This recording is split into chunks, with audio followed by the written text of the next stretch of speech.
mau tanya nih, apa hukumnya membuli teman? Berdosa. Jangan ada yang membuli teman. Kalau ada yang melakukan itu, kamu sampaikan kepada Pak Guru, nanti temannya diingatkan. Jangan ya seperti itu. Ya, nanti akan ditegur temannya untuk tidak melakukan pembulian kepada temannya. Ada laporan, ada santri yang tidak mau mengaji lagi karena dibuli oleh temannya. Jadi Pak Guru ingatkan, dilarang membuli kepada teman, itu hukumnya haram. Jika ada yang melakukan perbuatan itu, laporkan kepada Pak Guru. Nanti yang melakukannya akan Pak Guru ingatkan, akan ditegur untuk tidak melakukan pembulian. Itu yang terhadap pelakunya. Terus kamu sebagai orang yang dibuli, nah sekarang kamunya nih, kan kita punya teman di luar selain dari Al-Falah itu, kita tidak tahu seperti apa. Sekarang sikap kamu yang misalkan dibuli oleh teman kamu yang lain, yang dia mungkin sekolahnya di mana kamu juga nggak kenal, karena tidak semua orang sudah berakhlak yang baik. Maka sikap kamu bagaimana kalau kamu dibuli? Maka kita harus ikhlas. Harus apa? Harus ikhlas. Jangan merasa apa namanya? Baper ya terhadap kita ini sebagai orang yang dibuli. Harus apa? Harus sabar dan ikhlas. Coba Pak Guru mau tanya, ketika kamu dibuli, apakah ada yang terasa sakit di tubuh kamu? Di tubuh kamu ada yang sakit nggak? Mungkin ada benjolan gara-gara dibuli, terus kamu ada benjol-benjolannya? Atau ada merah-merah? Nggak ada kan? Tidak ada. Jadi biarkan saja. Mau dapat pahala nggak? Mau. Di antaranya adalah kalau kita sabar ikhlas dibuli, maka kita akan mendapat pahala dan dosa kita diambil oleh yang membuli. Berarti kalau kita dibuli terus kita ikhlas sabar, dapat apa tadi? Dapat pahala dan dosanya diambil. Berarti untung nggak? Untung nggak kita?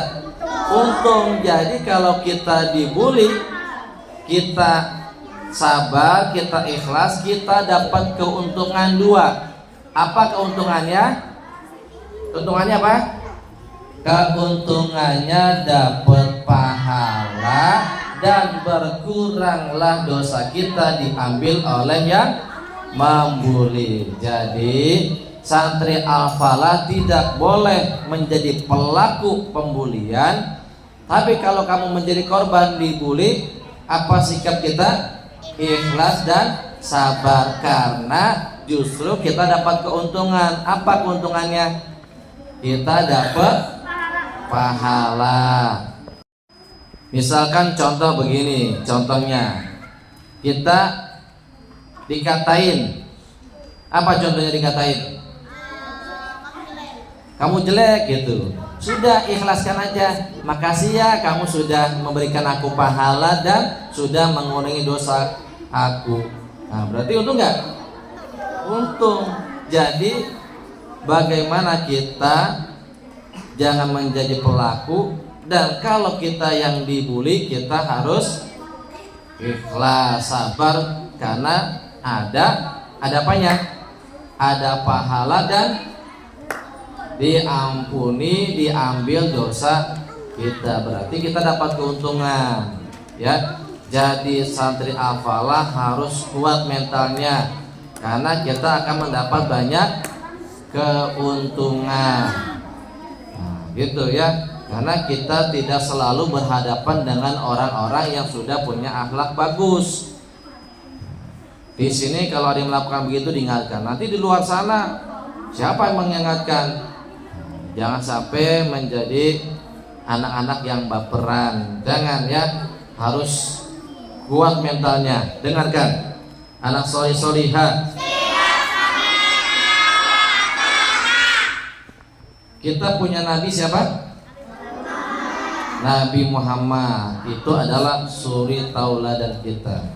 Dengarkan, baginda Rasulullah itu dicaci, dimaki, diludahin, dilempari kotoran, bahkan dilempari batu sampai berdarah-darah. Baginda Rasulullah ikhlas dan sabar.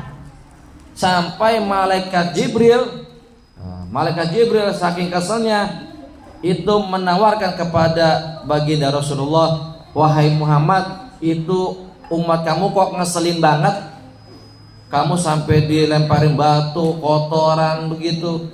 Bagaimana nih kalau gunung Uhud saya lemparin tuh buat umat kamu yang brengsek gitu?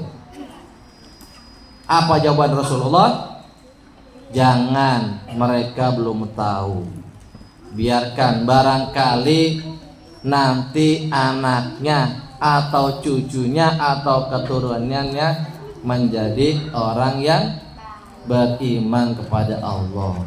Tuh Rasulullah bukan hanya dibully, dicaci maki, diludahin, terus dilempari kotoran, bahkan dilempari batu sampai berdarah-darah. Baginda Rasulullah ikhlas. Jadi kita juga harus meneladani baginda Rasulullah. Karena kalau kita dibully, kitanya ikhlas sabar, kita dapat pahala dan dikurangi dosanya. Ya, itu sikap kita kalau kita menjadi orang yang dibully. Tapi juga kita tidak boleh menjadi orang yang membuli. Itu dosa.